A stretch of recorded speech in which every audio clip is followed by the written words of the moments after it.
स्वागत है आप सभी का एजुकेशन के एट 6 में और रुख करते हैं बिहार की तरफ। देखिए 19 तारीख का आज एक अपडेट आ रहा है बिहार शिक्षा विभाग की तरफ से और ये सभी जिला शिक्षा पदाधिकारियों को सूचना दिया जा रहा है। क्या है विषय यहाँ पे समझते हैं पहले तो। और आप लोग अगर थंबनेल पे देख कर ये समझ रहे होंगे कि यहाँ पर इंफॉर्मेशन आपकी परीक्षा को लेकर है। माध्यमिक यानी कि कक्षा 9 से 10 और उच्च माध्यमिक यानी कि कक्षा 11 से 12 विद्यालय में स्थानीय निकाय शिक्षकों के द्वारा बीपीएससी के विज्ञापन संख्या 26/2023 यानी कि टीआरई 1 और टीआरई 2 यानी कि 27/2023 के तहत नियुक्ति होने के बाद उत्पन्न रिक्ति के साथ टीआरई 1 और टीआरई 2 के तहत रिक्त विद्यालय अध्यापकों की संख्या को जोड़ते हुए बैकलॉग की गणना कर टीआरई 3 हेतु आरक्षण समाशोधन करने के संबंध में। तो देखिए ये पहली बार ऐसा हो रहा है कि जब से टीआरई 3 का एग्जामिनेशन निकला है तब से कोई सूचना इनके बारे में अच्छी मिल ही नहीं रही थी कि कभी ये दिक्कत हो रहा है, कभी एग्ज़ाम डिले हो रहा है, कभी पेपर लीक हो रहा है, सूचनाएं अच्छी नहीं मिल रही थी। लेकिन आज 19 तारीख को ये जो नोटिफिकेशन दिख रहे हैं इसमें कुछ खबर अच्छी है बीपीएससी टीआरई 3 के उन छात्रों के लिए जो इसका फॉर्म भर के एग्ज़ाम दिए हैं। जी हाँ दोस्तों, आपको बता दें कि रिक्तियों की संख्या बढ़ेगी। 87,774 पद की जो वैकेंसी है इसमें आप लोगों का सीटों का संख्या भी बढ़ेगा। और बढ़ेगा कितना बढ़ेगा इसको लेकर यहाँ पर यह अपडेट दिया जा रहा है। चूँकि टीआरई 1 टीआरई 2 के तहत नियुक्ति, अच्छा टीआरई 1 में क्यों, नियोजन से माध्यम से जो शिक्षक कार्यरत थे वो भी बीपीएससी टीआरई 1 का एग्ज़ाम दिए हैं, ठीक है।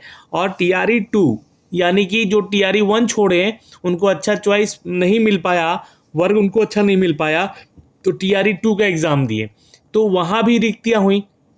नियोजन के माध्यम से जो लोग कार्यरत हैं वो अब बीपीएससी शिक्षक बन गए तो वहाँ का भी सीट रिक्त हुआ जहाँ से वो छोड़ के आए।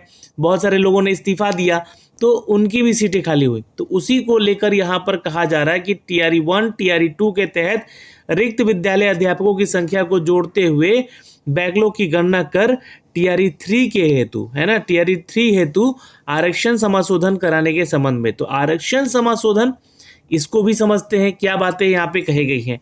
आइए देखिए यहाँ पे जो भी अपडेट है इन शॉर्ट में आपको सारी चीज़ें बता चुका हूँ। पर टीआरई 1 और टीआरई 2 के नियुक्ति कार्रवाई की गई है। पुनः तृतीय चरण की परीक्षा आपकी जो है नियुक्ति की कार्रवाई की जानी है। विभागीय पत्रांक 350 दिनांक 5 फरवरी 2024 के द्वारा माध्यमिक यानी कि 9 to 10 और उच्च माध्यमिक यानी 11 से 12 विद्यालय में स्थानीय निकाय के शिक्षक जो लोग नियोजित थे, ठीक है, शिक्षकों के द्वारा बीपीएससी के विज्ञापन संख्या टीआरई 1 और टीआरई 2 के तहत नियुक्त होने के बाद उत्पन्न रिक्तियों को विद्यालय अध्यापक के पद हेतु प्रत्यार्पित करते हुए यहाँ पर टीआरई 1 और टीआरई 2 के तहत रिक्त विद्यालय अध्यापकों की संख्या को जोड़ते हुए नियम के अनुसार आरक्षण समाशोधन कराने का निर्देश दिया गया था। मतलब कि आप लोगों का टीआरई 1 और टीआरई 2 में उन सीटों को भी जोड़ा जाए जो नियोजन के माध्यम से लोग टीआरई 2 में आए, है ना, नियोजन के माध्यम से टीआरई 1 में गए बीपीएससी के एग्ज़ाम देकर। तो आरक्षण के नियम के अनुसार जो सीटें रिक्त हुई उनकी कैटेगरी जो है सारी चीज़ें बताकर टीआरई 2 में जोड़ी गई थी। अब टीआरई 1 और टीआरई 2 में जो उत्पन्न रिक्तियाँ हुई हैं, बहुत सारे लोगों को यहाँ से रिजेक्शन हुआ है, बहुत सारे लोग जो हैं यहाँ पर अपना जो है इस्तीफा दिए हैं। तो उस स्थिति में देखिएगा तो इनका जो है आरक्षण समाशोधन करने का निर्देश दिया गया है। आपके द्वारा बगैर बैकलॉग की गणना किए हुए आरक्षण समाशोधन की कार्रवाई कर विभाग को प्रेषित किया गया था। आप सभी के द्वारा भेजे गए रोस्टर पंजी को समेकन कर सामान्य प्रशासन विभाग को भेजा गया था, जिस पर कि सामान्य प्रशासन विभाग द्वारा आपत्ति दर्ज किया गया और पुनः निदेशक जो कि माध्यमिक और उच्च माध्यमिक के मंत्रिपरिषद की एक बैठक हुई जिसमें कि स्वीकृत विद्यालय अध्यापकों के पदों का जिलावार और विषयवार संख्या भेजते हुए टीआरई 2 के रोस्टर पंजी का अंतिम बहिर्वृत्त बिंदु के पश्चात यहाँ पर आरंभ करते हुए आरक्षण समाशोधन कार्रवाई किया जाए और जिला पदाधिकारियों से कराते हुए भेजने का अनुरोध किया गया है। तो ये उस समय हुआ था, लेकिन जिलों के द्वारा आरक्षण रोस्टर समाशोधन कराकर मुख्यालय को भेज दिया गया है, ये बात ध्यान रखिएगा। और ज्ञातव्य हो कि माननीय उच्च न्यायालय के द्वारा जो आप लोग का केस संख्या चल रहा था, जो कि गौरव कुमार बनाम अन्य बिहार राज्य तथा अन्य संलग्न वादों में 26 जून 2024 को पारित आदेश के अनुसार यहाँ पे जो रिजेक्शन में डाल दिया गया, ये मतलब कि यहाँ पे जो जाति जनगणना कराकर 65% आरक्षण नियम लागू करके यहाँ पे वैकेंसीज को करवाने का जहाँ पे अपडेट जो दिया गया था, तो इसमें क्या कहा गया है कि इसको लेकर, है ना, ये जो आप लोग को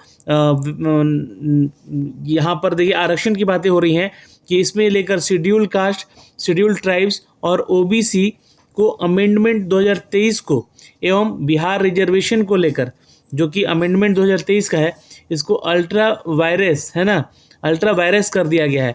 मतलब कि इसको निरस्त कर दिया गया था, है ना, पटना हाईकोर्ट के द्वारा। तो इस प्रकार के आपके द्वारा TRE 3 के तहत दोनों बार भेजे गए रोस्टर पंजी निरस्त समझे जाएंगे। यानी कि TRE 3 का क्या होगा, TRE 3 का फिर से रोस्टर क्लियरेंस करवाया जाएगा, फिर से रोस्टर आपका बनेगा और ये भेजा जाएगा 3 दिन के अंदर। ये 3 दिन का समय दिया गया है, आपको नीचे मैं दिखलाऊंगा, और इसके एक परफॉर्मा भी दिया गया है। ये देखिए नीचे आइएगा तो ये देखिए, ये एक परफॉर्मा दिया गया है, जिस परफॉर्मे में आपको जिलाधिकारियों को ये सारा रिक्ति करके भेजना है। और ये 87,774 पद का संख्या जो है अब बढ़ने की संभावनाएं यहाँ पे बढ़ चुकी हैं, क्योंकि एक चीज़ तो ये क्लियर हो गया कि अब जो है 50% के आधार पे ही आपका TRE 3 भी वैकेंसी लिया जाएगा। ये क्लियर हो चुका है इस नोटिफिकेशन से।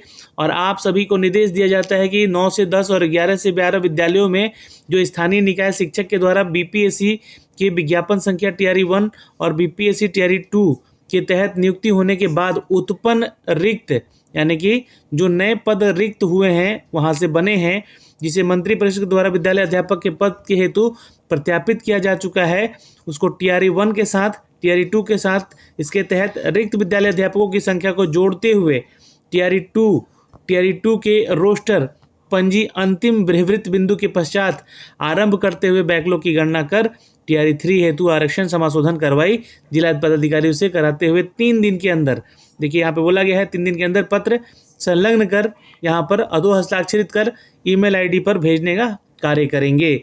यानी कि आप लोग को BPSC जल्द ही एक नया नोटिफिकेशन देगा, जिसमें कि 87,774 पदों की जो बहाली है, इसमें कुछ सीटों की संख्या बढ़ती हुई नजर आएगी आपको। और ये लगभग जो है, लगभग मान के चलेगा कि 1.25 लाख से ऊपर वैकेंसीज हो सकती है, अगर सच में उन बिंदुओं पर काम किया गया जहाँ से रिक्तियाँ बनी हैं।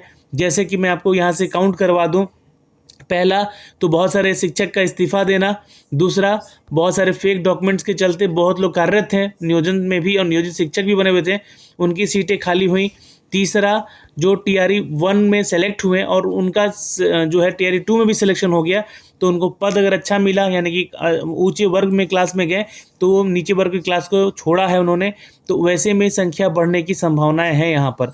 और फेक डॉक्यूमेंट्स वाले छात्रों को भी यहाँ से निकाला गया है। और TRE 2 के दौरान, TRE 1 के दौरान जिन छात्रों का CTET में 60% नहीं है, उन छात्रों को भी निकाला गया है यहाँ पर। तो वैसे में सीटों की संख्या तो खाली होगी, रिक्तियाँ खाली होंगी। तो सरकार ने इस बात पर विचार किया है और उन सीटों को कैलकुलेट करके BPSC TRE 3 में ही जोड़ दिया जाएगा। लेकिन नियमतः यहाँ पर अगर देखा जाए तो ये बहाली की प्रक्रिया काफ़ी आगे जा चुकी है। हाँ, ये आरक्षण रोस्टर को लेकर थोड़ा सा अगर डिस्टर्ब नहीं हुआ रहता तो ये वैकेंसीज इसमें नहीं जोड़ी जाती, ये TRE 4 में जोड़कर आती। लेकिन इस पर काम होना चाहिए।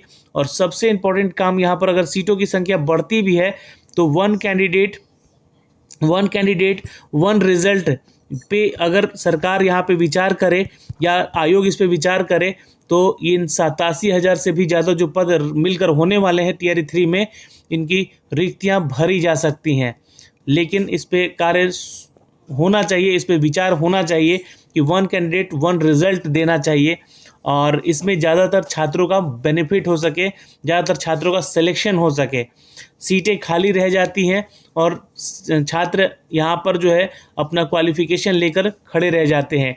उनके पास बीएड की डिग्री है, उनके पास डीएलएड की डिग्री है, उनके पास सीटीईटी का क्वालिफ़िकेशन है, उनके पास एसटीईटी क्वालिफाइड है, फिर भी वो बीपीएससी का एग्ज़ाम देकर कुछ मार्क्स के चलते वो डिस्क्वालीफाई हो जाते हैं। जैसे कि टीआरई 1 और टीआरई 2 के दौरान देखा गया है इन सभी चीज़ों को लेकर। कारण सिर्फ वही रहा, कम सिलेक्शन होने का, 1 कैंडिडेट 1 रिजल्ट ना देना, जहाँ पर एक छात्र का 3-3 जगह सिलेक्शन हुआ है और कहीं कहीं छात्रों को कहीं जॉब ही नहीं मिल पाया है उनके मार्क्स होने के बावजूद भी। सिमिलर यहाँ पे मार्क्स होने के बावजूद भी कुछ मार्क्स कम होने के चलते, कुछ कट ऑफ कम होने के चलते, सप्लीमेंट्री रिजल्ट नहीं देने के चलते उनका सिलेक्शन नहीं हो पाया है। तो आयोग से विनती करेंगे हम लोग छात्रों के हित में कि एक तो 1 कैंडिडेट 1 रिजल्ट के ऊपर विचार किया जाए ताकि ज़्यादा से ज़्यादा छात्रों का सिलेक्शन हो सके। और सबसे पहले तो डोमिसाइल नीति पर भी विचार करना चाहिए आयोग को यहाँ पर, कि सबसे पहले बिहार के छात्रों का सोचा जाए। हाँ, उनसे अगर बचता है तो सीटों की संख्या आप जो है अन्य राज्य के छात्रों को भी विचार कर सकते हैं, और जो भी नियम है आरक्षण का उस पर भी काम किया जाए तो बेहतर होगा। बाकी ये सूचना यहाँ पे अपडेट करके आया है दोस्तों, जो हमने अब तक साझा किया है, और ये 3 दिन के अंदर जो है मांगा गया है यहाँ पर आप लोग का रोस्टर क्लियरेंस करके। तो ये सारा चीज़ जो है अब बीपीएससी में टीआरई 3 में संख्याएं बढ़ सकती हैं, सीटों की संख्या बढ़ सकती है। और रिज़ल्ट की बात अगर कर ले हम, तो रिज़ल्ट में अब थोड़ी विलंबता दिख रही है, क्योंकि जब सीटों की संख्या बढ़ जाएगी, रोस्टर अलग हो जाएगा कि 50% आरक्षण पे यहाँ पे रिजल्ट देने की बात हो जाएगी, तो जाहिर सी बात है कि रिजल्ट का आना संभवतः विलंबता होगी। और ये 31 अगस्त तक जो है आपके रिजल्ट आने की संभावनाएं अब बरकरार रहेगी, जो कि कल मैंने आपको एक नोटिफिकेशन रात में दिया भी था, उसका लेकर जो अपडेट आया था। फिलहाल इस वीडियो में इतना ही दोस्तों, सारी सूचनाएं हमने अब तक साझा की है सही और सरल शब्दों में। आपका क्या कहना है कमेंट सेक्शन में कमेंट करके ज़रूर बताइएगा। जय हिंद।